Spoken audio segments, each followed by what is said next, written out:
My name is Ryan. Back then, I was living an unhealthy lifestyle, visiting fast food restaurants at least once or twice a week. So, due to some rash that I was experiencing at that time, I went to do a blood test and found out that I actually have high cholesterol. And I was only 21 years old at that time. I was in shock and I wasn't overweight to begin with. So if you can see the photo from the left, I wasn't really overweight. However, my energy level deteriorated a lot and my skin complexion was really bad. I have lots of pimples all around my face.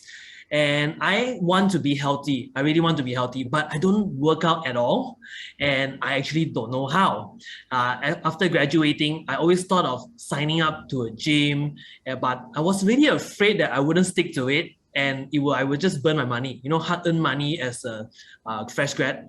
So not forgetting the feeling of feeling very inferior when going to the gym, and those experienced gym goer, I feel so inferior. So I didn't bother signing up to the gym at all. I just don't want to do it alone. So until one day, my coach actually invited me over to a fit club and I saw people's transformation and I was like, wow, the results are amazing. And I actually love the community a lot. Initially, I was just there for a workout, but the community was so positive and encouraging, not just the coaches, but the people there, that we get to know each other and become each other's accountability partner. But of course, with the coach's guidance, with my meals and exercises, I got into the best shape of my life. And I started from zero knowledge in my meals and especially workout. So if I can do it, you can do it.